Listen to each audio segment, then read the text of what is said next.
Good morning, good afternoon, good evening, wherever you're watching in the world. Welcome along to this, the TTL F1 round number 3, which takes us to Hungary with the barriers. Yes, it's the Monaco Grand Prix, the jewel on the calendar, the one everyone wants to win. And if you do win it, well, you can have that as your illustrious career. You can only ever win it once and still be a successful driver. Anyway, my name is Kieran McGidley, and joining me in the commentary box for tonight is Andy Campbell. Andy, you were leading the line last time out because of some streaming issues. I'm firmly back in control, but Monaco. Does it need an introduction? Buongiorno. No, it does not. It's Monaco, for crying out loud. Welcome everyone along to round number 3 for season 15 here of TTL F1. And yeah, Monaco doesn't really need an introduction. A victory here, one part of the Triple Crown. Most people say it should be the World Championship, but everyone's got their favourites. And obviously there's drivers out there. I've only won it once. I can think of, Juan Pablo Montoya is one of them more recently. Yeah. I think he only won it once. Truly, yep, the Truly was his only victory as well in his F1 career too. So it can happen. Olivier Panis, 1996 as well, is a famous one too. So it's one of those ones. I've mentioned it before. I've probably mentioned it about another 5 times during this stream. I've got a love-hate relationship in Monaco. I love commentating on it. I've seen so many great races around here, either on TTTV or elsewhere. Driving it is a different story, and I managed to avoid dying in Baku on Tuesday night and actually picked up points. But if you really want to see me dying, come and watch me on Tuesday, because I will crash, guaranteed. Yay! Excellent. Well, of course, yes, F2 happens. Well, their calendar got a little bit mucked up for, I believe it was last season, when they had to miss a race, and it all just... PSN. Yeah, so thanks PSN. So they're actually a week behind, so they've just had round number 2. This is round 3 here. But yeah, Andy, I mean, I know you're not looking forward to Monaco whatsoever, but the walls are never far away. It's the shortest race on the calendar. In fact, it's such a short track that normally we would be racing, up to 300 kilometres, maybe slightly over, on a 100% race. Here in Monaco, we put that down to 260. It's that short. We have to shorten the official race distance in order to actually get it within the 2 hours. Yeah, definitely. It's the exception to the rule, as they say, when it comes to that side of things. And, Nelson Piquet said it best years and years ago. It's like trying to swing a cat in your living room. Or trying to drive in your living room as well. It's just so tight. These cars are so wide, 2 metres wide as well, very long. It's not the easiest thing in the world, but many infamous and famous corners at the same time. Saint Devote leading you up the hill. It's a lot more open than what it used to be back in the day, leading you up towards Massenet and Casino Square. Then you're down through Mirabeau and into the Grand Hotel Lowe's hairpin, whichever way you want to call it, through the Portier, where Senna chucked it away with a 50-plus second lead and went off in a strop back to his apartment, through the tunnel, the famous tunnel, out to the Nouvelle Chicane, back out on the waterfront, up through to back, the swimming pool section, up through the Rascasse with no time to stop at the cafe for a coffee, through Anthony Nogues, and I'll cross the finish line one more time. That's how short the lap is, that I can even get it out there and go through every corner in about 30 seconds. But yeah, it is iconic. I mean, I hope we don't go through Anthony Nogues. I hear he's a nice guy. But one other thing is the Nouvelle Chicane. Obviously, in French, translates to the new chicane. But it's quite old now, at least 2 decades old. So, each to their own. Yeah, it's a great track in terms of commentating. As you say, Andy, driving it is a whole nother matter. No, don't need to put yourself through the stress of that. Come and watch along. There's 17 drivers here. Now, normally, Monaco's the bogey track. Monaco, for some drivers, they stay well away. But here, all the drivers seem up for it, and here is where we made history. Alan Kay holds the current record for most pit stops in a race at this very track. I know he'll be thrilled to have that stat out there, but yes, 9 stops. Will we get anywhere near that tonight, Andy? So I see. Obviously, I didn't realise they had decoded Steph. There you go. I'd like to think not. Obviously, I mean, these guys are very good, but it's such tight confounds in the track that turning into turn 1, well, 2 wide is bad enough. You get 3 wide, you might as well ask yourself for a death sentence. Going into Sandoval 3 wide, that's just asking for it. So we will see wing changes here tonight in some way. How many remains to be seen. Thankfully, nobody should end up in the harbour like Ascari did back in the 50s. So thankfully that won't be happening. But will someone retire early and maybe end up in the boat? And as we've said before, we've gone on any time where people drop. This is the exact race you don't want to have that happen. I was going to say, I was going to cut you off and say, oh, you're lagging out a bit. And just as I was going to interrupt you, you came back. So I thought I'd stay quiet and let Andy finish his sentence. And once I stopped talking, you started like, this is scripted. Like, seriously. Oh yeah, this is part of the script. This was meant to happen, of course. But there's transfer points here tonight for many drivers. If few drivers drop out, hopefully there isn't a major crash at the start. You never know. You want to stay in the race here. And look at this for qualifying as well. Under the lights. Now there's a difference. Well, apparently I'm being corrected in chat. Alan doesn't have 9. What am I thinking of then? Well, Steph definitely has he definitely has an 8 stop. Steph holds the record there. But I'm pretty sure... Did Alan not equal it? Or maybe he got 7. Maybe that's what I'm thinking of. But the point is about this track. Correct me, chat. You must know. You have the history there. But yeah, Steph, one of the TTL F1 legends, has an 8 stop under his belt at this very track. If I am wrong, I do apologise, Alan. I really do apologise. I take it all back. Yeah, Maze is in the chat saying there Steph does for 9, because remember we used to actually wind up about it each week just for the fun of it. Every time we mentioned the word Monaco, his 9 stops got brought up. Steph, if you're watching, sorry bud. It's never going to go away until I maybe come into TTL F1 and beat it by going for 10, but there you go. Anyway, a few drivers out on the track under the lights. I must say, this is the first time I've seen Monaco under the lights in this game, and it looks truly fantastic actually. Should try and do this a bit more often. Jack's out on track, as always, first one out. He usually is. Spike's out there, Housewick's out there, Alan and Leroy, all out on track so far, but keep an eye out to the end of the session, because see when they all start, pulling up at the end of Sector 3 trying to make a space, it's going to turn into a car park going through Raskas. Yeah, well, it's going to be a bit treacherous, as you say, but Jack's just warming up the tyres. I got the right amount of stops, I just didn't get the right driver. It's actually Steph who has a 9-stop record, so that is Steph there with that. Alan Kay, this is why I'm getting confused, because Alan Kay did have the record and it was at 6 stops as Jack, gets into pit lane then, and luckily for him there's no sort of damage model on the rear tyres, so he's able to keep at least one tyre on. But let's see who's going to be out there. I think it's going to be Leroy then who takes over as the leader of the pack. So Mr. Andy Campbell, take it away. Here we go with probably one of the shortest laps of the year, up towards Sandoval in 7th gear, hard on the brakes, down to 2nd. It's a lot more open, you can use a lot of that curb on the inside to get you through. Now we're heading up the hill towards Massenet, down to 4th gear into the first part. Down the gears one more time to 3rd as we go through Casino Square, over the bump in the middle of the road, and then down to 1st gear briefly for the Mirabeau corner. Very, very tight, use the gully on the inside, then the slowest corner on the calendar, the Lowe's Grand Hotel hairpin, nicely done at around 25 miles an hour, that's how slow it is. Through the first part of the Portier, through the second part, out into the tunnel here, and this is where we get up to probably along the front straight, the fastest speed on the track. Tricky braking for the chicane here, downhill as well. Got to be careful you don't take too much on the inside or you'll clip the barrier, too much curb on the other side and you will end up with an invalidation. Through to back, very quick corner. Now into the swimming pool section, you can abuse the heck out of these curbs as well. You can really jump over them to shave tenths off your lap time. Into Raskas, no time to take stop to go into the cafe. Through the last corner of Anthony Nose, onto the DRS, only one DRS zone here. Leroy across the lane on the super soft tyres, a 1 minute 9.8 is the lap time from the Williams driver, and that is just how quick you get around this track. Recon then making his way through Anthony Nose, through the final corner, and then on towards that, well, I would say start finish straight, but there really isn't a straight here at Monaco, as Recon then goes pole position, 109.1 on a medium set of tyres, and this is going to be interesting, because this is a track where obviously we bring the softest tyres possible. The C3s, the C4s and the C5s. Those are the softest tyres possible. We bring them to this track.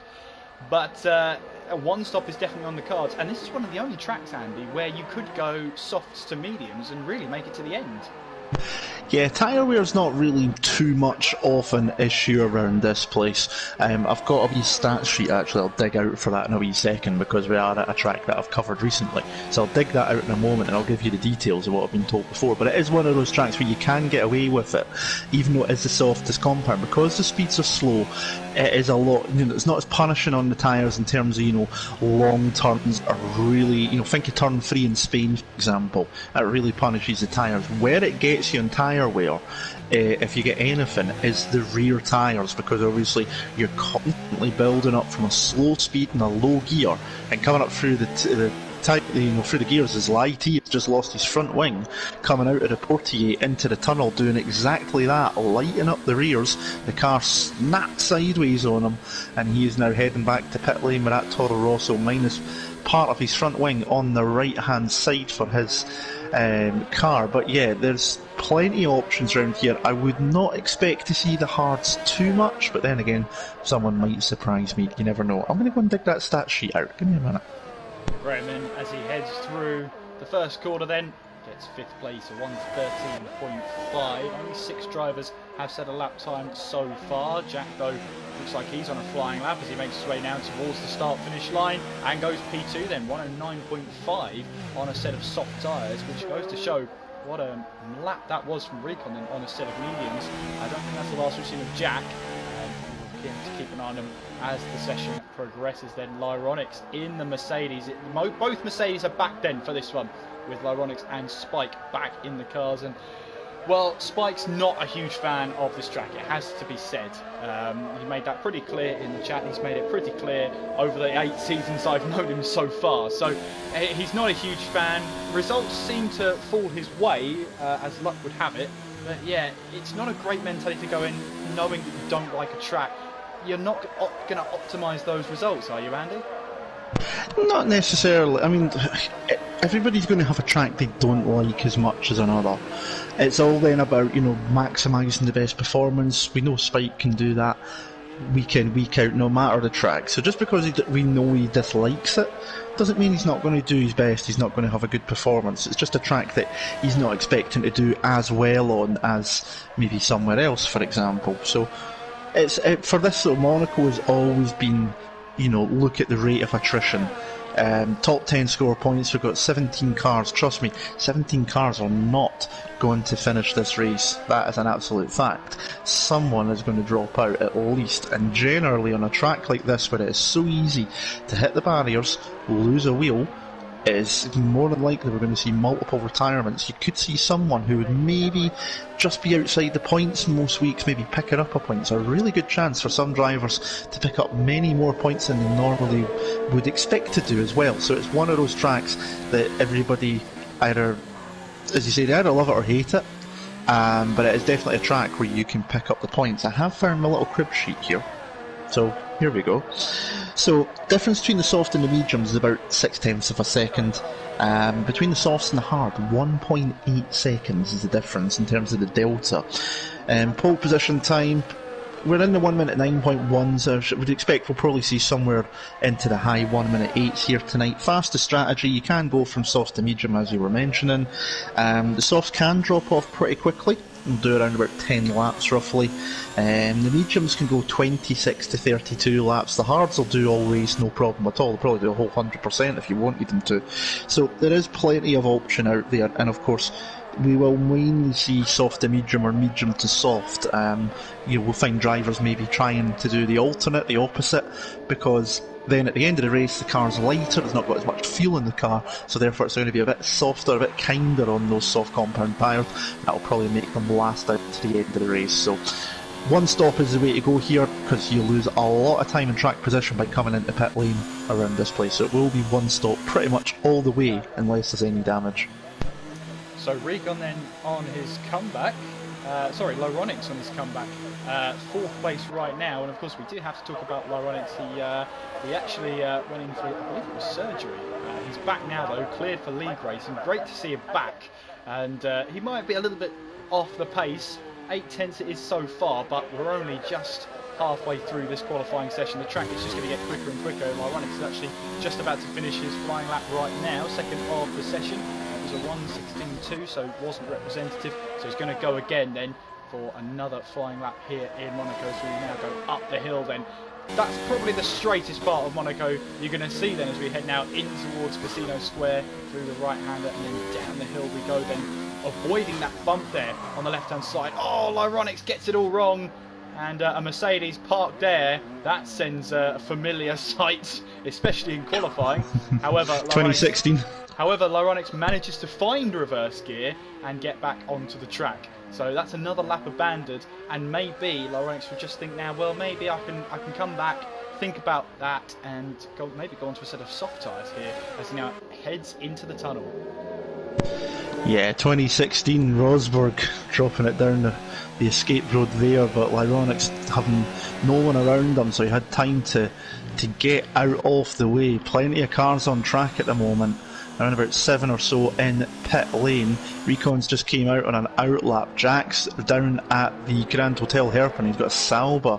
Charlie right in front of him. Charlie's on a lap as well, and on the medium tyres. And Charlie getting out of the way there, and Jack just missing him by absolute millimetres as he comes down the downhill descent towards the Nouvelle chicane. Now that is such a tricky braking zone because it's downhill and it's so easy to get a warning. Penalties will probably be a big thing through here as well. Jack coming to the end of sector 2, he's about 5/100ths up on his fastest time as he completely mullers the curbs through the second part of the swimming pool section, through the Rascasse. Wasn't too sure he was going to be here tonight due to a previous engagement, but he managed to get back in time, heading to the line. Can he do anything? Clips the pit wall there, which is very strange. He improves on his lap time, but he is still in second place, so he's not managed to improve and beat out on Recon at the moment. I'm getting everybody mixed up tonight. So he's going to have another go at it. Spike's still going around, although he's just heading back for pit lane. He's the only driver now out there on the hard compound tyres. Everyone else is on soft or medium compound at the moment. Old man Barry's really slowing down, getting ready to start a lap as he flies through the final corner. 6.5 minutes to go. Recon, who took victory out first time round, if I remember correctly, at Bahrain, he's back, and he's currently back with a vengeance. Currently now on a flying lap, heading into the hairpin here. Obviously used to be called the Lowe's hairpin, as you now head towards the tunnel now, to the right-hander. Senna lost it all those years ago. Now into the tunnel and towards the Nouvelle chicane. Pretty much full throttle through here, as we now head down the hill towards that braking zone, obviously where Sergio Perez had a huge off and went actually into those walls on the right-hand side. It actually made him miss the next 2 races.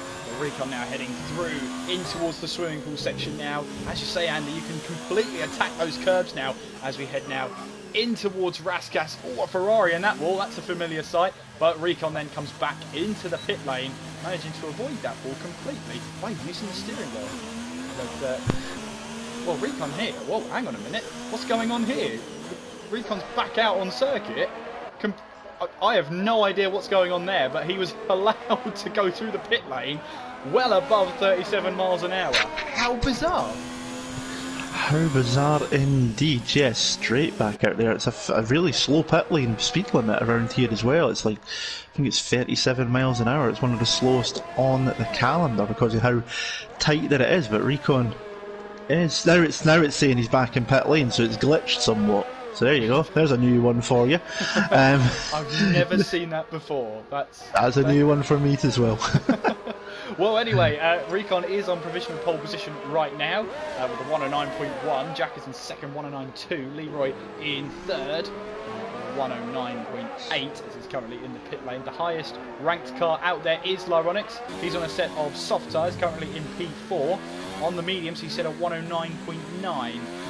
Let's see what he's like through the tunnel. It's so nice when you go through the tunnel. Back to the even in the late 90s, we were having trouble getting the camera signal through the tunnel. Normally, Lyronix taps the wall on the left-hand side with the rear tyre, manages to keep it in check though, so fair play to him. But yeah, with the onboards through the tunnel, only very recently have they managed to perfect the static camera through there on board and not have it just completely static out. Of course, there's no signal in the tunnel. Yeah, it just shows you how long it took for things to advance to get to that point, that a simple tunnel can actually cause problems for you. But it used to. Thankfully it doesn't anymore, and we're able to see everything in full glory. Can you imagine missing out on that Schumacher-Montoya incident under the safety car?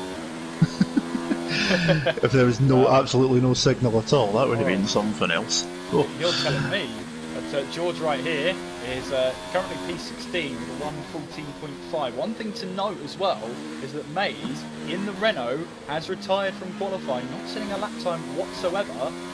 Do you want to be starting last at Monaco? It's a tricky one. Try to think of what I was going to say there. It's definitely a tricky one. I mean, you want to be starting at least the first 2 rows minimum. That's your ideal scenario. Being anywhere in the midfield, it's a recipe for disaster, especially with 17 cars flying down towards turn number 1. Maybe Mays has decided, you know what, I can guarantee I'm going to start last, I can take it easy into Sandoval and I can pick my way through the mess that everybody else makes in front of me. That's got to be his sort of thinking, I would imagine, is that I'm at the back, nobody's behind me, so unless someone gets a really bad start, nobody's going to rear end into the back of me, and I can pick my way through everything on the opening lap. That's maybe his thinking here. If it works out that way, it's not a bad strategy in one way, because you're guaranteed you're not going to get punted from the rear. Spike's just improved his time, but only up to 8th. A full second quicker on the medium tyres compared to the hards, but only 8th position at the moment for Spike, so it's still Recon provisional pole with a 1:09.1. I would like to see someone getting my prediction and getting into the 1:08. Even a high 1:89 will do, please. Thank you very much. Got a Force India, which is of Jeffrey Henney, keeping out the way at everyone down at Portier. That's what the yellow flags were for.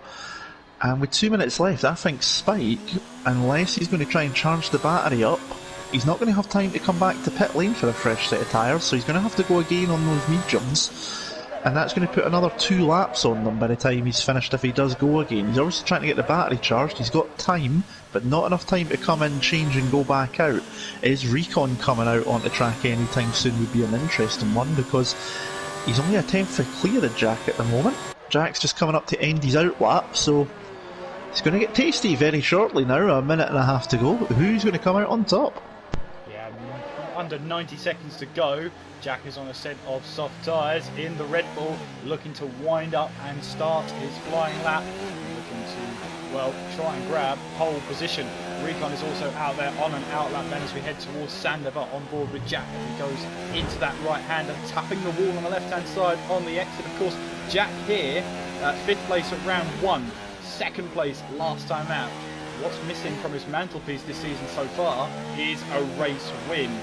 Those belong to Recon at round 1 and Navy last time out. Well, Navy's down in P7 at the moment, and round 1 winner, Recon, is currently out there leading the way. We've got Leroy here heading into the Nouvelle Chicane in the Williams here. Promising start for Leroy this season as he now makes his way to the left-hander. It's so tricky on the inside here, then attack the curves all the way through now in towards the swimming pool section as we head towards La Rascasse here.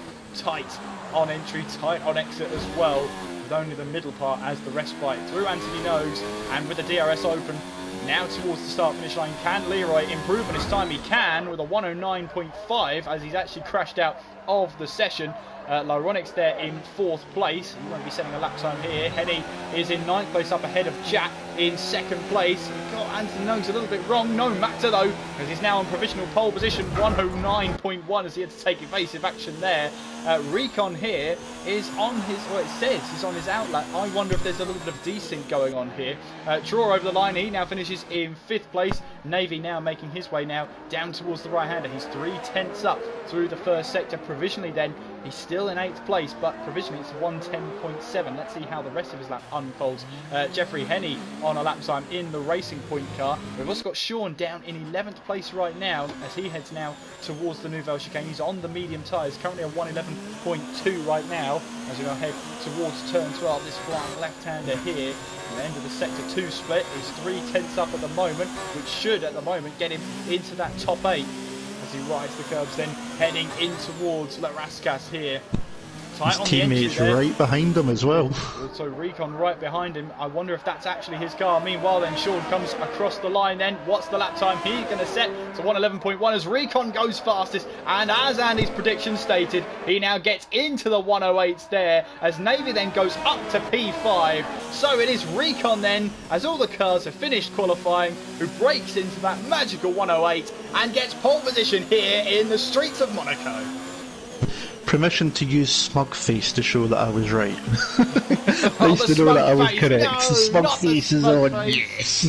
No, it's nice to see that was correct. A nice lap time there from Recon as well. Nearly 4 times clear of anyone else. Him and Jack could be, if you base it just purely on qualifying, a little bit of a league of their own possibly. 4 times between Recon and Jack. There's 4 times between Jack and Leroy. And then there's 4 times between Leroy and Lyronix. Now you'd like to think that obviously that won't be the case when it comes to the race. Qualifying is obviously a completely different kettle of fish compared to the race itself, but that's quite a bit of gap in between the top 4. It then starts tightening up through the midfield, but really good qualifying session there. Might be a little bit of desync for us when it comes to Recon. Hopefully the drivers aren't having any issues with that, because that can be obviously very problematic, but it's a fantastic pole time from the Dutchman. Absolutely, he grabs pole position by just under 4/10 of a second. It is Jack who'll be starting on the front row as well. Leroy then in 3rd with Lyronix 4th, Navy 5th with Traw in 6th, Lighty 7th, Spike in 8th, Henny in 9th and Sean rounds out the top 10. It's Hustwick in 11th, Old Man Barry 12th, Graham 13th, Alan K 14th, Charlie in 15th, George in 16th and Mays didn't set a lap time in this qualifying session. He'll start from P17. Of course the top 10 have to start on the tyre they set their fastest lap on in qualifying. So for Lyronix, for Navy, for Spike, for Henny and for Sean, so half of the top 10 and they are going for the medium tyres, and you have to say that will be the alternate strategy. They'll go from medium to softs.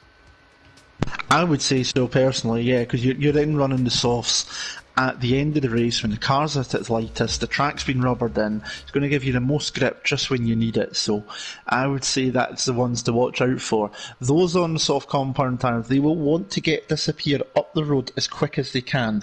These soft tyres will last to around about maybe 10 or 12 laps. They will start to drop off quite rapidly after they've done 10 laps of a cycle, so they'll need to time it right. They want to disappear off. It's a short pit lane, so it should only take about 15 to 17 seconds roughly in game from pit entry to pit exit, but you still need to be careful as well, and track position means a lot around here, because as we all know, passing is very, very difficult around here. You need to be fully alongside the car in front if you want to pull off a clean overtake around here, and if you're going to be taking it, trying to avoid getting any wing damage, getting held up is quite a possibility around here for sure. I would expect the majority outside the top 10 as well will either be on medium or possibly, you never know, on the hard tyres. Let's have a wee look. So yeah, exactly that.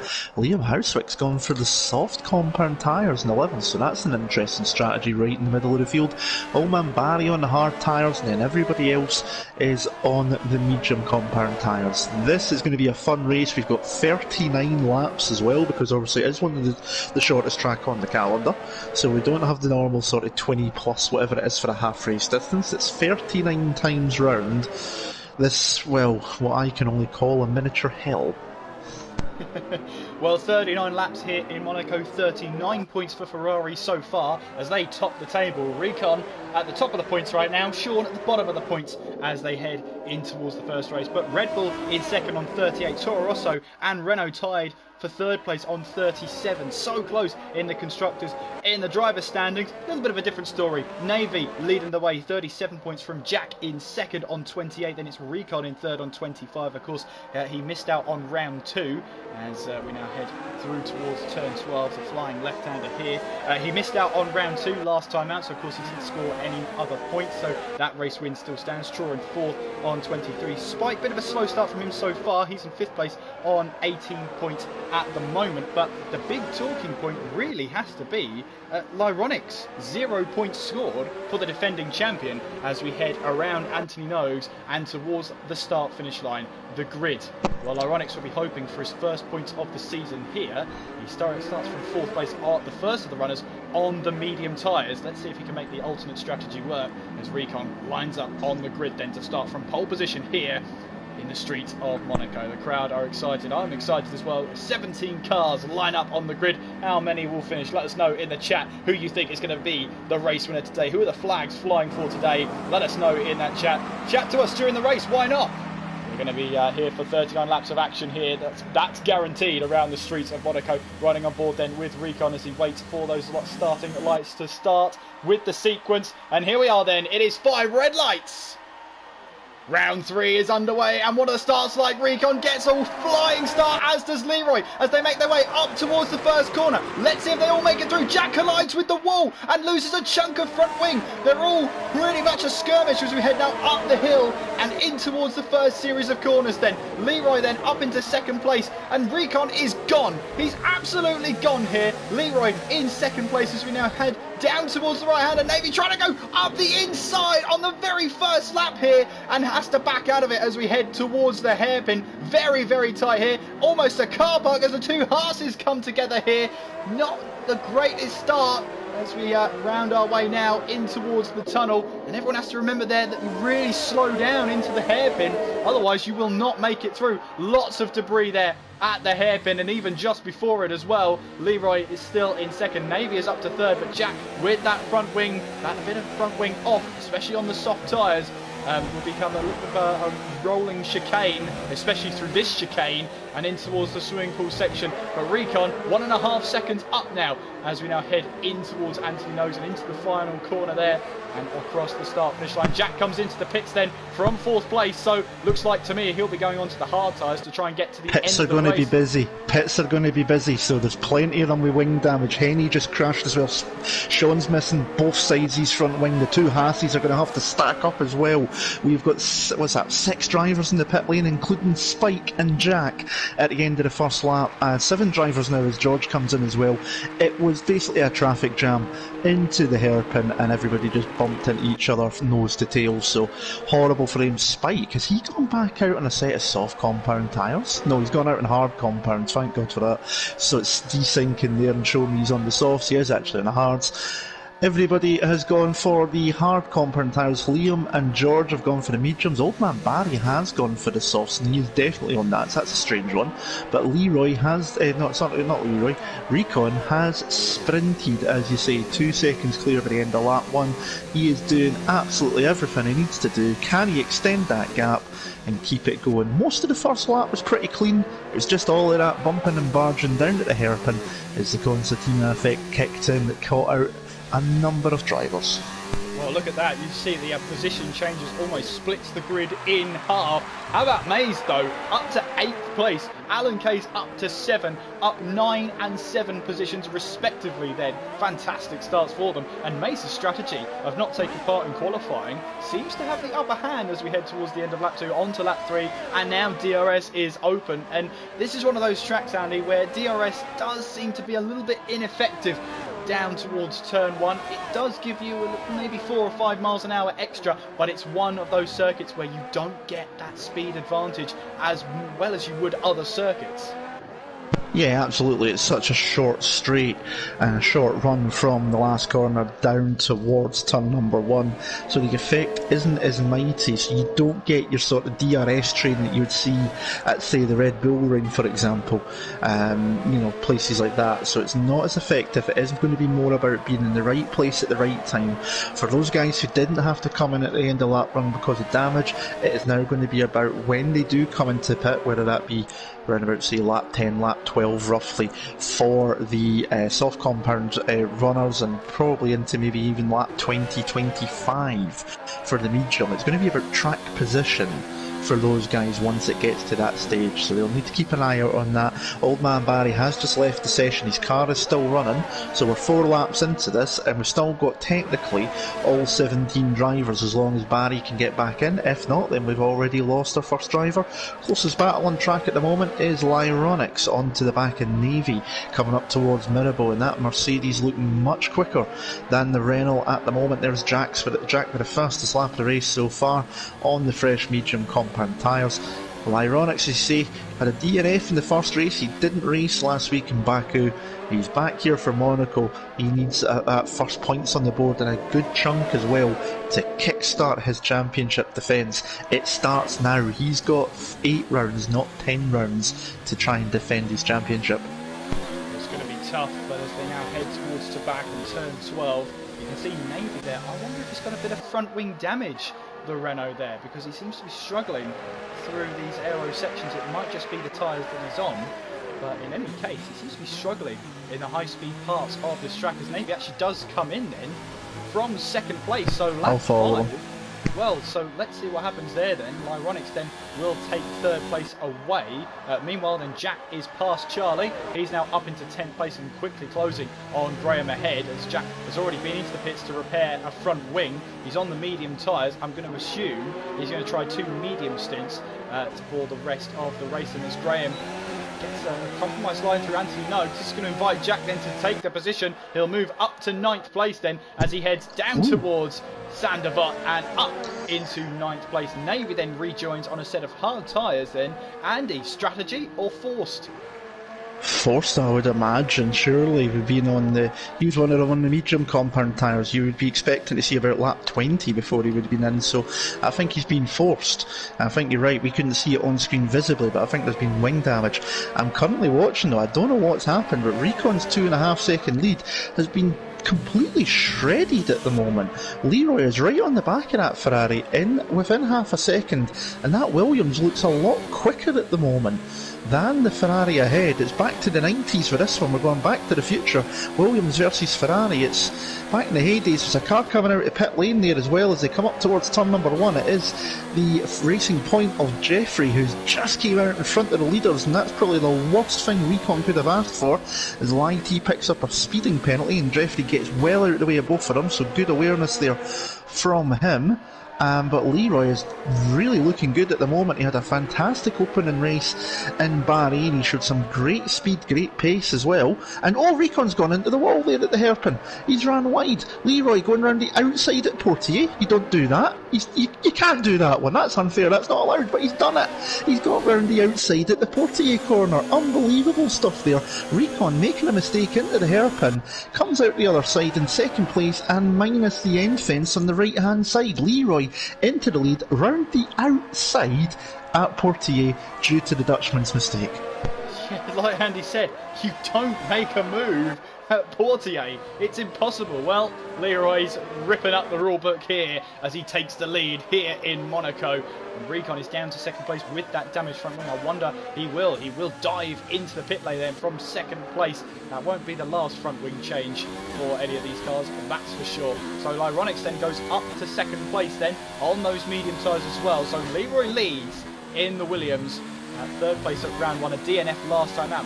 Meanwhile, Jack is just on a charge right now. 7th place now for the Red Bull driver. He's now trying to reel in Mays as we head through Anthony Nose and into the final corner. Yeah, Navy hit the wall coming through to back. It's now back into pit lane again. My goodness! Wow!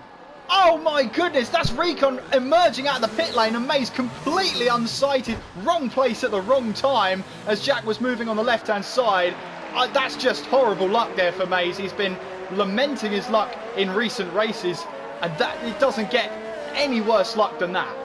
Recon's now got wing damage again because of it, but yeah, that was just wrong timing, unfortunately. You don't expect the car coming out of the pit lane there. He was probably busy defending from Jack, who'd done nothing wrong either. He was trying to just make his move to get past, as he would do, and wrong place, wrong time. It's the kind of thing you'd never see happen and when it does, you're absolutely surprised. But when you think of that pit lane exit, it's not a surprise in some ways. But Recon's going to be back in the pits again because he's now got wing damage one more time.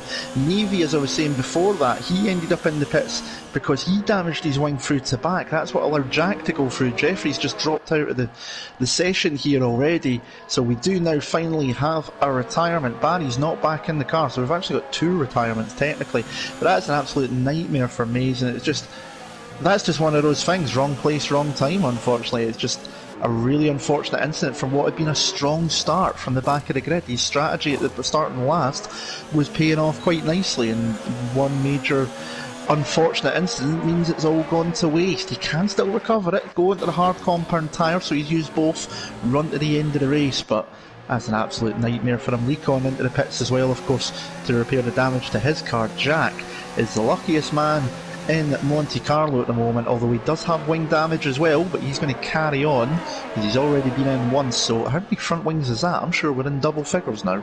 Yeah, it must be, and like we say, that's going to go down as a racing incident, Andy. There was nothing anyone could have done there. You know what would have saved everybody is if there was a proper engineer over the radio saying, watch out, car coming out the pit lane. That's literally the only way we could have prevented that one, because as you say, Maze and Jack were just firmly locked in a battle down towards turn 1, which they're right to do.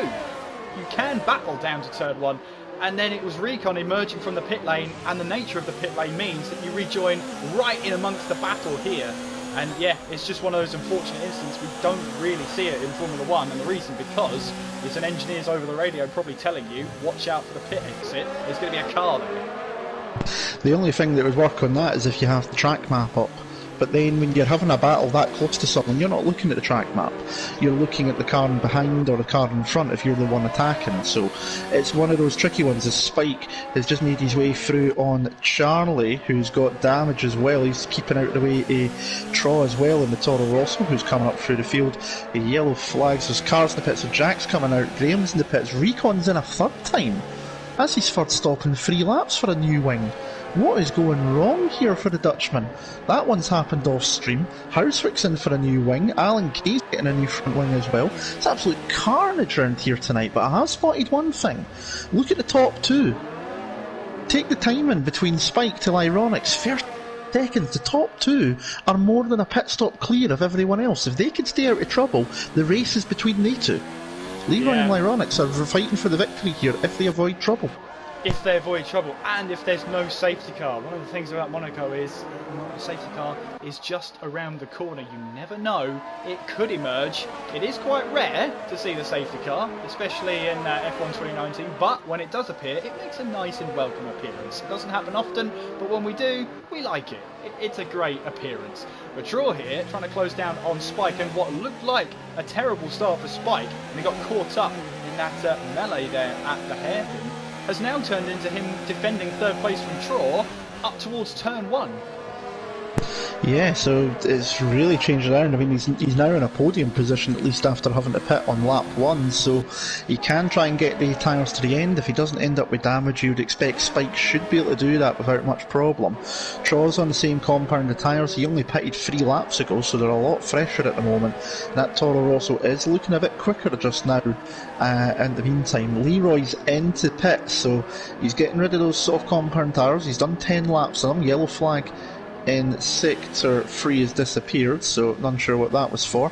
And that puts Lyronics into the lead of the race, and for the first time I'm able to watch a pit stop where a front wing hasn't been changed in this race as Leroy comes back out on the medium compound tyres, your standard one-stop strategy, and he's still going to be in second place. That's just how far ahead these two are because of everything that's gone on behind. We've not been able to keep an eye on the leaders because everything's been going on in the background. Maze is just past George into the Grand Hotel hairpin, so he's on his comeback trying to make his way through the field. Navy's on the back of Sean, brushing the barrier again coming out the swimming pool section. He'll need to be careful, he'll be back in for a third time to repair his wing. That is the closest battle on track at the moment. It's between the Renault and the Ferrari as they head down towards turn number 1 at Sandevot. Sean takes a line in the middle of the road and holds the position nicely. Recon's just gone past Graham before the swimming pool section, and he is now back up into the points from 3 stops for the Ferrari already. He needs to avoid coming into pit lane anymore. Absolutely well made. away for the past couple of corners, and I think George is in a little bit of trouble when he is at Raskas and now dives into the pit lane. Well, let's have a look at the stops counter. Well, at the moment, Recon is leading the way on 3 stops. Of course, nowhere near the legendary Steph's 9-stop strategy here in Monaco. At least one of them was a wing change for Steph there, and George then into the pits for a front wing change. And I don't know if that's going to be the last one. Meanwhile, Nathan and Short still battling away. They had that pretty much exact same scenario on the very last lap heading into the Nouvelle chicane. Sean able to hold on. And this is the thing about Monaco. You can have the strategy, you can have the right tyres, but if you're on a harder tyre in front and you're the car behind on softer tyres, you're going to find it so difficult to get past. And it's one of those things that Lewis Hamilton, I believe, still hasn't got the concept of.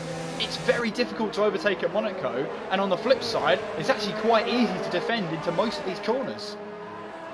Yeah, absolutely. If you're good at positioning the car, you will easily be able to hold on to your position. And the yellow flag is Alan Kay. He's off down at the Portier, trying to get underway. I think he's having some issues maybe with his wheel possibly, because that car looked a bit skittish on my screen, so I wonder if he's having some issues. But Sean's doing the right thing. He knows. Big crash for Alan Kay in the tunnel. Definite wheel issues there. That car did not turn right at all. Whether that was no front wing, whether that was anything there, that could have been caused by wheel damage or wheel issues there. But a big crash for him in the tunnel, and he is out of the Monaco Grand Prix. Navy's diving. Davey dives and he's lost part of his wing again. He went diving into the Nouvelle chicane there. He's lost an end fence. Jack's going to go up the inside into the back. It's going to be a 3rd pit stop for Navy, your winner last time out in Baku, with a perfect strategy. Is, well, he's going to be on his 4th front wing now once he comes into the pits here. Although I think Jack might have just took part of his wing off. No, it was Sean actually. The Ferrari's just clipped the wall as well, so Sean's now got front wing damage as well on the left hand side, our right. But big crash for Alan Kay. He didn't have a front wing going through the tunnel, but before that, before he crashed at the Portier, I seen them coming down the front straight and the car was a bit jumpy, as if there was maybe an issue with a wheel where it was like maybe starting to disconnect or something. Might be completely wrong, it could be something else, but it did seem a strange one there, and the front wing certainly wouldn't have helped going through the tunnel as Jack tries down the inside into Mirabeau. But again, that Ferrari's positioned nicely, and they're coming up on Charlie, who is not a lapped car. Charlie is in 6th position on merit at the moment, still to pit in this race. He's going to get out the way though, which is a strange one. Don't know why he's doing that. Jack's going to go around the outside through the tunnel. Where did that come from? Sean just caught napping slightly as Charlie gets out the way. He was probably surprised as I was that Charlie gave up 2 positions so quickly, considering he's actually fighting for position. Jack takes advantage round the outside in the tunnel. Between him and Leroy, there's a couple of good moves for you. Yeah, absolutely, and that was brave from Jack there. He may not necessarily have known that Sean had front wing damage, but Sean was always understeering through the tunnel, and so Jack is up to 6th place. Yeah, a bit of a strange one there for Charlie, but have you noticed he hasn't stopped yet? Not once. So I think he's just playing the long game here. Look, you go ahead of me, you have the chaos you want, I'm just going to keep myself to myself, keep my head down, and keep to my own strategy. And at the moment, it's got him P8 so far with 14 laps. Yeah, it's working out well. Leroy's just picked up a 3-second time penalty as well, so that could come back later on in the race. I am currently watching Mays defending from the former 2-time TTL F1 champion of Liam Housewick in the Haas. That is over 11th place at the moment, and that Haas is looking a bit quicker on fresher medium compound tyres. They've both done similar amount of laps, 5 and 6 respectively, but those mediums giving a bit more grip than the hard compound. He's obviously getting caught out in that unfortunate incident as Recon that came out of the pits after his first front wing damage. Trying to recover here, still on for some good points, still a possibility. As you see, Charlie up ahead is still to make a stop in this race. The only other driver that's still not made a stop is Lyronix, your current race leader. Leroy 7.2 seconds behind and closing up on him relatively quickly, but not too quick at the moment. Meanwhile, Jack is closing into the back of Lighty, and Lighty's got a terrible exit out of Saint-Devote. Jack gets much better traction, and he's through before we even get anywhere close to the top of the hill at Massenet. Jack on his recovery up to 5th position as Housewick mullers the curb in, gets Mays on the exit there, don't know quite what happened, and then puts it in the wall at Raskas. Wing damage for Liam Houswick into pit lane, gets a 5-second penalty for speeding as well, and he's retired from the session. And again, with this kind of race that's going on, so many people losing wings, I would have stayed in. You know, never know what's going to happen. Lyronix into pit lane as well, back out in a hard compound tyres, so he was obviously not happy with those mediums that he was on, doesn't want to go onto the softs, get rid of them, one stop, carry on, and he's now underway. 12.5 seconds he's got, but he's got a 40-second lead over his own teammate. Up to 11th place has been lapped so far. Navy's the next one up to be lapped by the race leader, and he won't be too far off of doing that very shortly as well. But Liam Houswick, the third retirement from this session. We're down to 14 drivers, well 13 actually, because old man Barry has actually never got regained control of his car, so we've actually only got 13 drivers in this race now.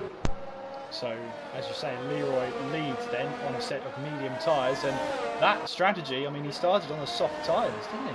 And now he's onto the mediums, so that's... did he start on the soft tyres? I'm trying to remember. He did. No, he did start on the soft tyres. He went the perfect sort of laps that I was saying in the qualifying session, around 10 laps roughly on the soft compound tyres. The mediums should be able to do the remainder of the race, 29 laps. It is on the cusp of them. They can, at a push, do 32 laps to the information I've been given previously. But obviously you do need to put a bit of tyre management through that as well. As the car lightens up as the race goes along, that will help, of course, through the race. Jack picks up a time penalty at the moment. I have not been keeping track of them, so we're just going to wait and see what happens at the end, but it's Monaco, baby. Penalties are probably likely.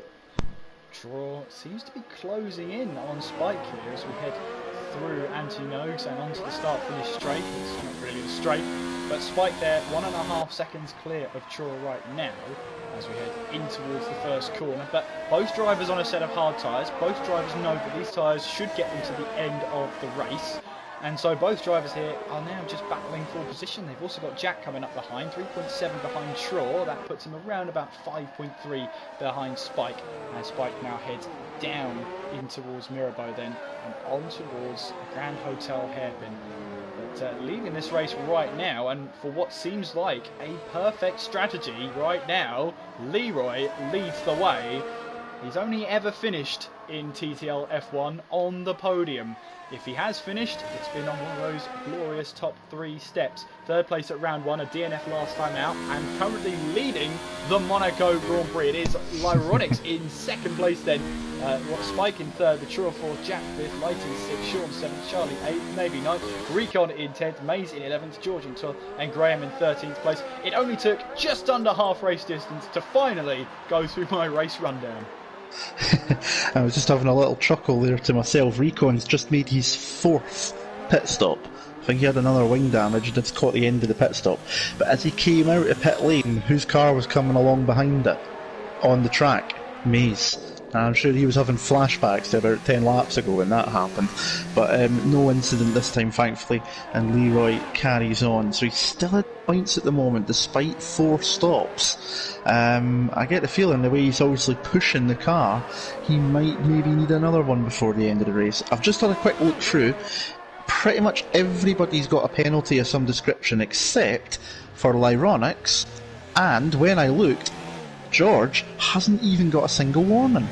Fair play to you, George. You might be down in 12th, but no warnings. Around here, doesn't matter how slow your cars are going, that's an achievement. Yeah, he's currently not got an end plate on the front wing there, but yeah, he's keeping it within track limits, not breaking the rules whatsoever. As we now head through the tunnel, Graham is right behind on a set of the medium tyres, and now goes down towards the Nouvelle chicane. And the Racing Point car, well, there's only one of them left, Graham and Hetty. That we were talking about this in the pre-season chat, but we'll get to that in just a second, because Jack here, through Antinogues, has completely eaten up that time he had between himself and Traw. Now it's 0.6 of a second as we head through the first corner. Jack is really up for this one, and what might have been, if he didn't have that damage on the very first lap, up the hill we go and in towards Massenet. Casino Square is next through this right-hander here. Jack just seems to have a lot more grip than Traw then through those high-speed corners. Now down towards Mirabeau in turn 5, and Traw here is under pressure from the Red Bull of Jack in towards the hairpin. And of course, there's not really any overtaking opportunities. We'll try telling that to Jack, who's gone around the outside of Portier. He's gone around the outside in the tunnel.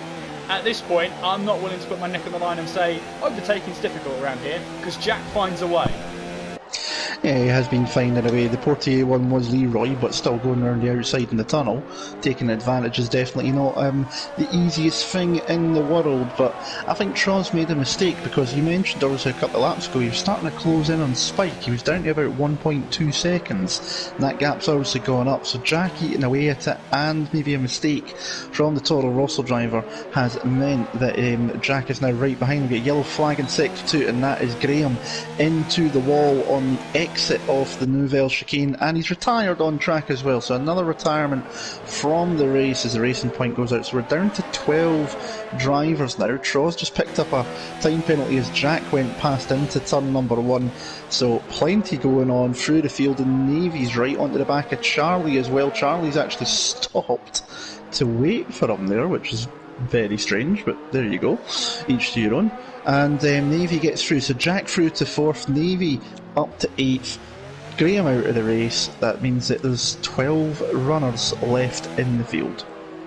Yes, we have, I believe now, 19 laps to go, and it is Leroy who leads from Lyronics in second. 14.3 is the gap. Then it's another 26 seconds before we see Lyronics' teammate Spike. That's your top 3 so far, and Jack in 4th, Traw 5th, Lighty in 6th.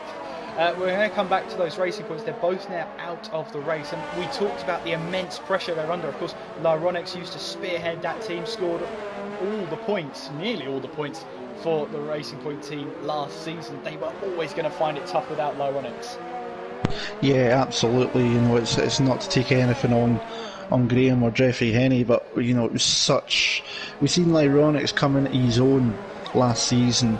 He'd always been a quick driver, but with the new iteration of the F1 game and last season, it was a perfect mix for him, and he's just been absolutely flying. And you know, at the moment he's on for at least a P2, which he needs as much as possible. But I've said it before, I mean, with Graham there, he made a mistake. He would have had to come into pits. That's Charlie coming into the pits, and Recon absolutely not wanting to.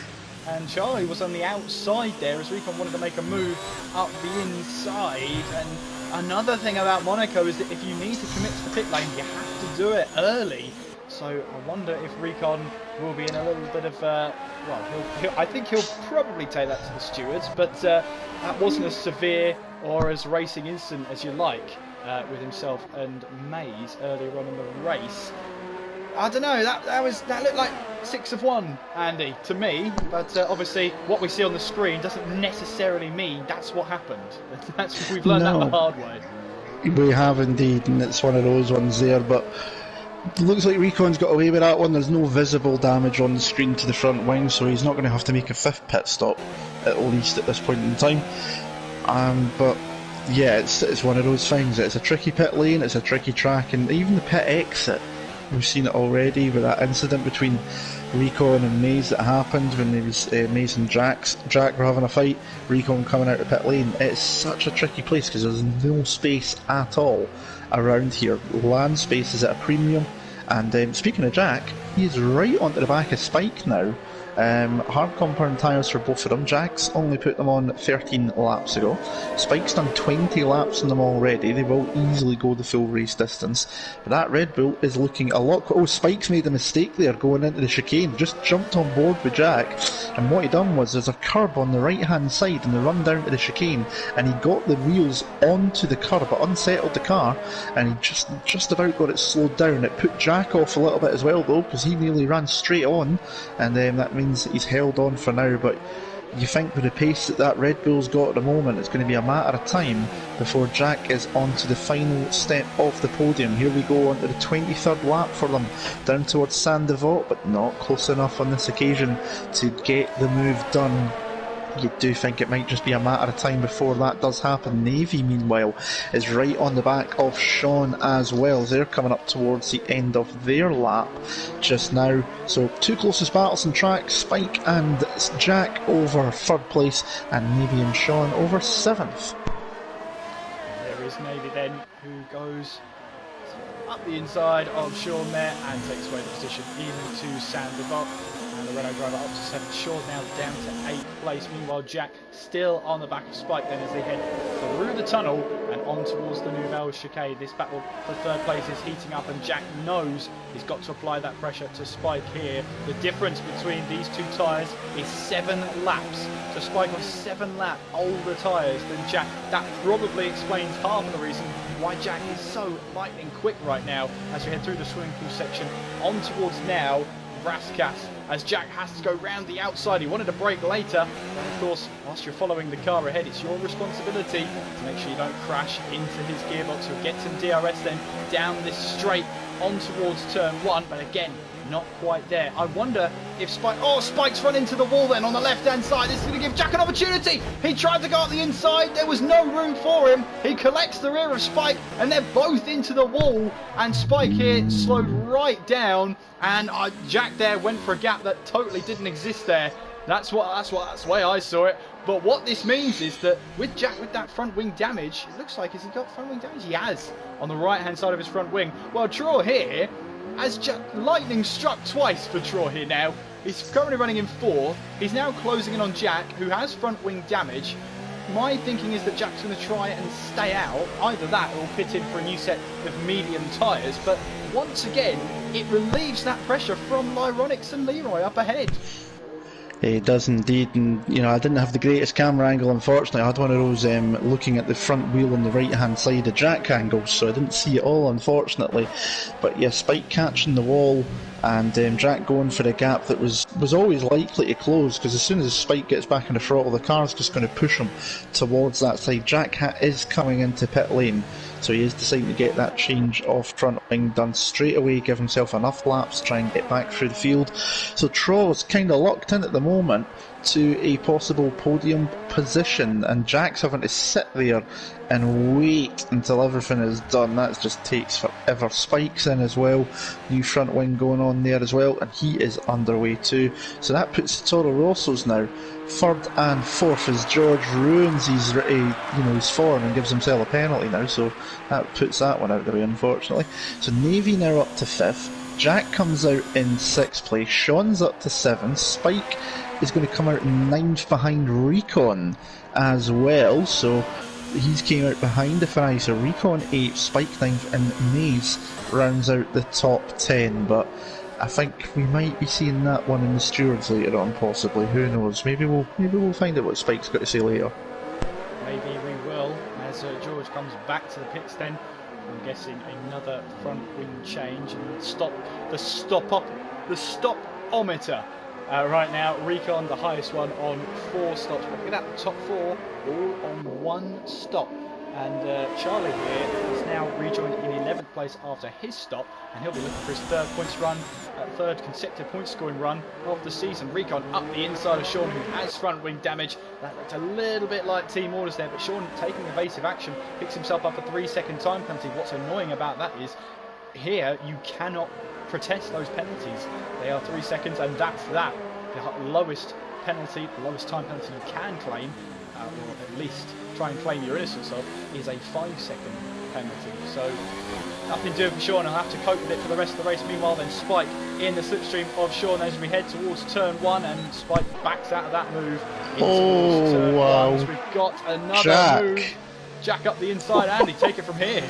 No, it was around the outside at Massenet, gave him the inside for Casino, and it was a nice move. Now Navy has ended up with more front wing damage because of it. Tried to keep his nose in there and just got a wee bit closed off because Jack had to straighten the corner out and kind of square it off. But up the hill, a much better run for Jack, side by side all the way up to Massenet, around the outside. just coming into the casino square. Jack had the inside line, had to square the corner off because he was so narrow to the apex. Navy, I think, tried to cut back in just to try and take the space and has got himself more wing damage as Spike goes down the inside here on Sean into the chicane, and that is another easy move as well. Sean probably not fighting it too hard with his wing damage. He's on less, he's on older tyres than those guys. 24 laps Sean has been on those tyres now, so he's not fighting. Oh, Spike's just clipped the wall there, coming out of the swimming pool. No visible damage, and he's sideways coming out the final corner, drifting it out the final corner, and again through Anthony Nogue. So those rear tyres, the carcass temperature must be through the roof, causing it to feel like a bit of an ice rink at the moment for Spike, and well, there are a few whacks of the wall like that, he might end up on the retirement list for this race. It's still looking good at the front, we've not seen much of the leader, and he's still nearly 15 seconds clear is Leroy off Lyronix. Second it's Tron, third Lighty, fourth Jack, in fifth trying to mount a comeback. He might get fourth, third place is going to be a bit of a stretch. Navy in sixth, but he does have wing damage to his car. Recon in seventh after doing 4 stops. Spike in 8th, and although there's no visible damage, I think he does have wing damage because he is struggling through some of these corners. Sean's in 9th with his wing damage, and Mace from the back of the grid is currently rounding out the points in 10th place. Charlie is in 11th. Ignore old man Barry because he dropped out the session early doors. He is running as a ghost. So 12th and final place is George, who is down in 13th on your screen, but he is 12th because if you're not in control of your car, you're not classified as a finisher. Well, Leroy there, lapping 6th place man, Navy, so the top 5 remain on the lead lap, and Lighty and Jack here might be battling for position, which might reel in the Williams even further, and Lighty defending then in towards Mirabeau, and then on towards the Grand Hotel hairpin. Again, not really an overtaking opportunity. Try turning that to Adrian Suttil.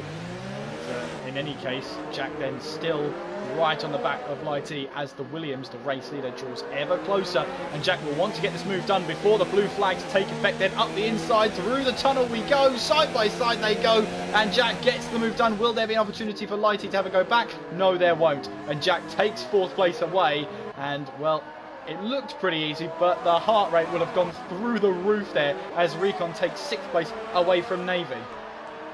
Yeah, it's inside tunnel, outside of the tunnel, it doesn't matter to Jack, he's taking those places. Recon up to 6, and that was a nice late braking move up the inside into the chicane. Navy obviously struggling with his wing damage from a couple of laps ago, but Jack on a roll there. He's got 14 seconds before he catches Traw, with only about 10 laps to go basically, so not too long left in this race. He's got the pace, we know that's for sure. So we might still have a fight at the end of this race, but it's a long, long way to go. He really needs to get the foot down. But Leroy at the moment, not trying to make a curse or anything. He's looking, oh, my goodness me, Lighty just cut him off at the pass. That's the race leader behind you, my friend. You want to get out of the way. He just basically came across the nose on the Williams. Leroy needs to be careful here, because this is where you can end up with damage, and Lighty is not doing the race leader any favours at all. He's still in the way of the race leader now. He's making him go around the outside. Now he's had to back out. Lighty is really fighting this as if it's for position, and he's nearly turned in on the race leader. Now Lighty needs to get out of the way of the race leader. This is terrible driving in my opinion from what I'm seeing here. He's still not out of the way, and now Leroy's had to force his way through. And for me, I'm sorry, if that was how it looked on screen, Lighty is bang out of order there. He went through multiple blue flags before he let the race leader by. Cut him off multiple times as well through the corners. That's just not on. I would expect to see that at the stewards. Yeah, it's surprising as well that the stewards on track here didn't take any action whatsoever. No penalties appeared on the bottom left hand corner. Normally you would see them pop through 5-second penalties for ignoring blue flags.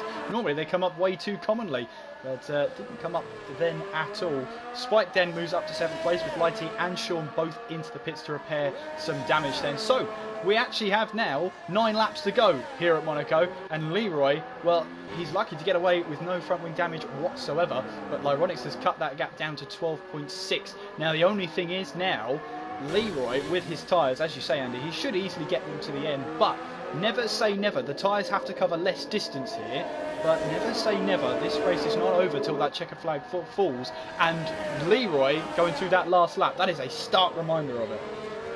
Yeah, absolutely is indeed, and got to be very, very careful. I mean, that was 3.5 seconds lost just because of the situation there with IT, and the tyres, as I said earlier, should go to the end depending on setup and, you know, driver's style could make it a little bit different. So they are going to be on the cusp of the limits as Recon spins out in the background there and behind the race leader. 5th place he's recovered to, despite having made 4 stops in this race.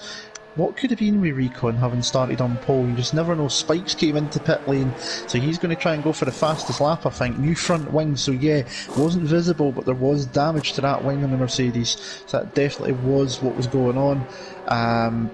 So many front wing changes here. I'm sure we'll probably set a record for front wing changes. It's a shame there's not one company that does carbon fibre for front wings, because they've made an absolute fortune here tonight with the amount of damage that we've seen. Leroy, though, and Lyronics are the only ones that, at least on track, I've not seen anything going wrong so far. And I'm enjoying this as well, being under the lights at Monaco. I know I said it in qualifying, but I quite like Monaco at night. Maybe we should make this a night race. Oh, it's quite nice, isn't it? It's I don't know really. The lights are doing their job. The front wings are glistening on the track. The debris everywhere. But as you say, Andy, Leroy and Lyronics leading the way. And I mean, 55 seconds between Leroy and Troll. The reason why? Well, the top two have managed to keep it out of the walls. It's as simple as that. But Lyronics and Leroy still have 7 laps to go then, as Leroy looks for his first ever win in only his 3rd ever TTL F1 race. Yeah, what was it, 2nd or 3rd in Bahrain in the opening race? Didn't compete. 3rd in the Bahrain. Wasn't here last week for Baku. Currently on for his first victory. Made me feel really old the other day. He's only, I think, 12 as well. So he's probably one of the youngest drivers too.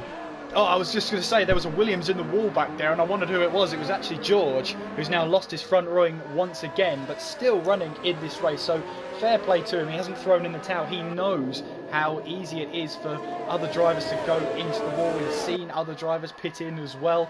So it's worth staying in this race. You never know what could happen at Monaco. If things are going to happen here, if things are going to happen in any point in the calendar, it's going to be here.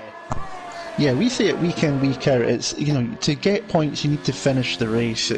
People will retire because they're maybe annoyed, frustrated, fed up, maybe got caught up in a couple of incidents, decide to call it a night. That's where you pick up points, and I've seen it happen so many times. It is likely to happen here more than anywhere because of the close confines of the track. The amount of times you can have damage to front wings and easily pick it up is very, very easy to do. So he's sticking around and hoping. I think Charlie's decided the whole way through this race, because he has given up a few places when he was actually fighting for position pretty easily. I think he's doing that mantra of just going, I'm going to just make sure I finish, because then I'm likely to get points. But looking through it there, Spike, he's just closing up to the back of YT. They've both just pitted recently, of course. Spike getting very sideways, coming out to Anthony Nogues there. He is on the softest compound tyres and sets the fastest lap of the race to go with it. 1 minute 11.3. Well, Recon here is in 5th place. He wants to try and get past the race leader here, and this is going to be a sort of reverse blue flag effect. Will Leroy battle him? Well, instinct says no, just let him go. That's exactly what he's done there. Oh, Recon loses the back end. Leroy goes back ahead, and this is not what Leroy wants at all. Nothing in the rulebook says that you can't unlap yourself as long as it's in a safe manner here. But Leroy's heart rate, Recon's not doing him any favours here. No, he's not. As you say, it isn't. You can unlap yourself as long as you do it safely and you're quick enough to then pull away as well. Recon does seem to have, obviously, the pace at the moment. His tyres are a bit fresher from having made a pit stop more recently. But all this is done. Lyronics has now got that gap down to just under 10 seconds at the moment, and Jack is within 4 seconds of Traw. So there's still a possibility of a battle for the podium coming into the end of this race. A yellow flag somewhere in Sector 2. It has disappeared. Spike is onto the back of Line T again, so we need to keep an eye on what Recon and Leroy do. Leroy's best example here, if Recon is that much quicker, is to let him go. Don't fight it, because it's just going to cost him time, and then just hope that Recon disappears quickly so he doesn't need to worry about it too much. Here we go again with Recon. I can't believe we're actually commentating on this. A car unlapping itself, but Recon's got the move done by the looks of it into the chicane, so as long as he doesn't light the tyres up this time, he should be good. Whoa, getting sideways one more time he does. So Leroy can try and stick to him, not need to make a move.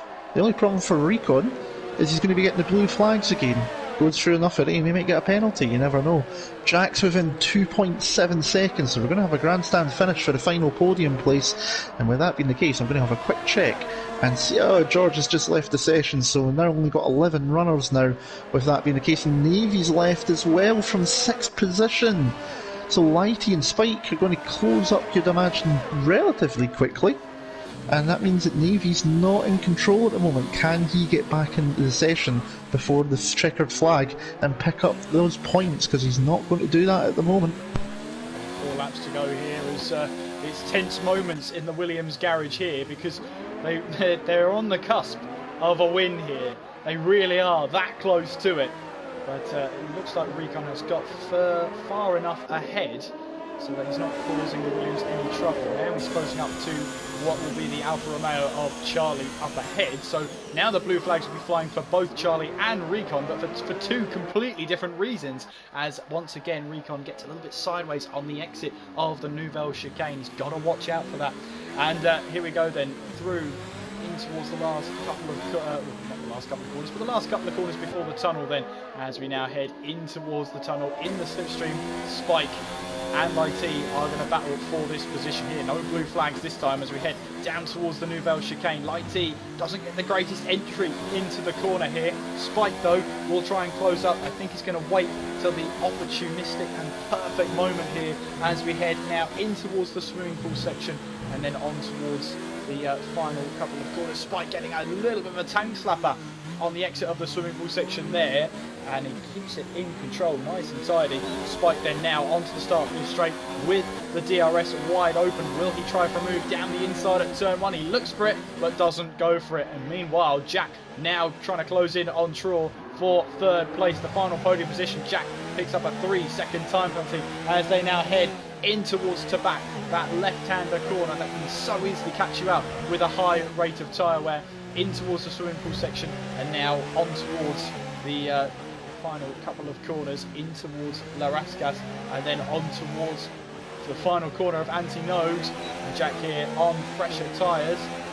Well, that's subjective on fresher tyres, because right now they'll probably be on about the same delta, but the pace Jack has, Andy, against Straw here, it shows you what those medium tyres can do. As Recon comes into the pits then from 5th place, Spike picks up a 3-second time penalty as we now see Jack still trying to close in on Straw then as we head down towards Mirabeau. Ooh, Spike's just hit the wall. So Spike hit the wall there. I think he's lost his front wing on the left-hand side, on our side. So it's more wing damage for the Mercedes. Recon made his 5th pit stop, as you say.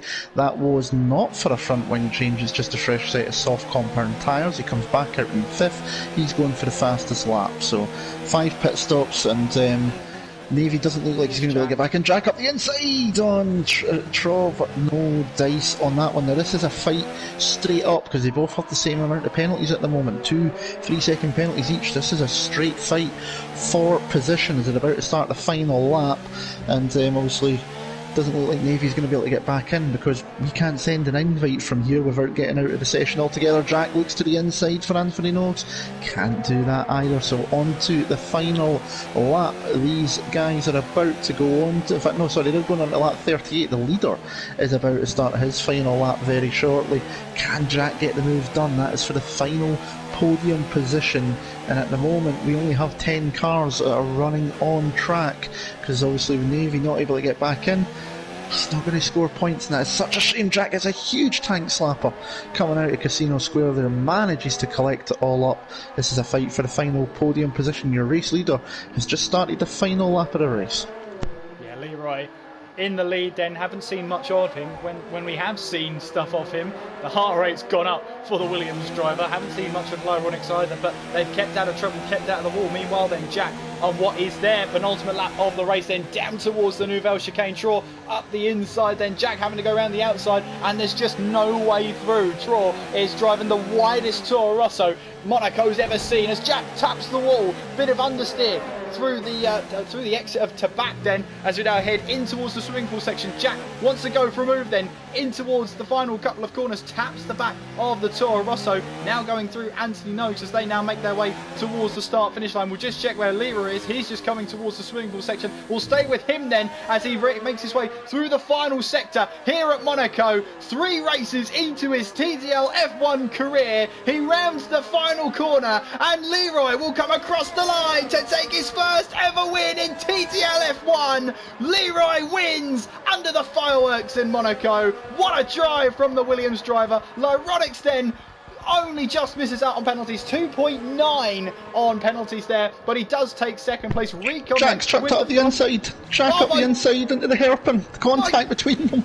My goodness, well, Lyronix has grabbed second place, then Recon with the fastest lap, who finishes in 5th. It's going to be all over the place as to who finishes where at the moment. We'll focus now on this battle for the podium. Troy versus Jack then, down towards the Nouvelle Chicane. Jack up the inside now, and surely he's got it then. Parks it on the apex, and Troy, there's just no way through for him. He did his best to try and keep Jack behind. In towards Tabac they go, and Jack looks like he's got the move wrapped up then as we head in towards the final couple of corners, then in towards the swimming pool section. And Jack here seems to be a little bit short shifting here. Maybe he's low on fuel, I don't know. As we now head in towards Anthony Noakes then, Jack is going to grab 3rd place, then Troy will finish in 4th, and Mays will round out the top 10 then as he will cross the line not too far behind. But yeah, what a race we had on our hands then, and what a race for one Williams driver in particular. Mays then rounds out the top 10. But your winner here on the streets of Monaco, Leroy takes his first ever win in TTL F1. 2 races in and a debut victory. That's some way to go, and puts him right into the championship contention as well. Brilliant stuff there from the Williams driver, Jack. You just picked up the end of it, obviously. Put it up the inside into the Grand Hotel hairpin. There was a bit of contact. I think Troll lost a bit of front wing, but what's so ironic about that?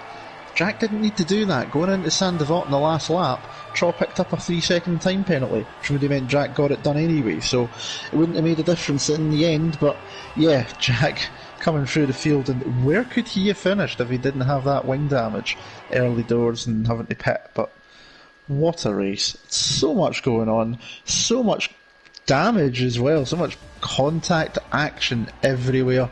But here are your results. It's Leroy from Lyronix in 2nd, no penalties for Lyronix as well.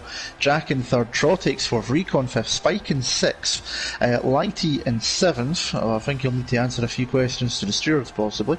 Sean in 8th, Navy 9th, Mays takes the final point in 10th. In fact, Mays will actually be in 9th with Charlie in 10th, because Navy of course was not in control of the car at the end of the race. Old Man Barry was out as well. He was DNF basically, but he was the only other driver with no penalties at the end. He dropped out early doors. So George dropped out, Graham retired, Housewick retired, Alan Kay crashed out, Jeffrey Henney, he retired as well. So only 10 finishers in the race, and 2 of them, well, only 1 of them actually, sorry, Lyronix, because Old Man Barry doesn't count, no penalties. That's a heck of an achievement. It is indeed, and a first win ever in TTL F1 for Leroy. A big congratulations to him. And well, Andy, we're at the end of the race. We didn't get a chance to last time. I hear you're in better health this time around. Are you thinking what I'm thinking? I can spare a quick 10 minutes to do it this time round. You know, we can do it quickly. You know, a quick 10 minutes doesn't mean a quick 10 minutes. You realise it means like 20 to 30 minutes. I want to live. Please make it 10 to 15 tops. I'll think about it. Anyway, make sure you do subscribe to the channel. Make sure you follow the league on Twitter at TTL_F1. You can follow me whilst you're there as well. It's at KSMCGF1, and you can follow Andy whilst you're there as well. Yep, and that is the same as you see on the screen. It is Andy81287. And we'll be back with Commentator's Corner in just a couple of minutes' time. Don't go away from the channel.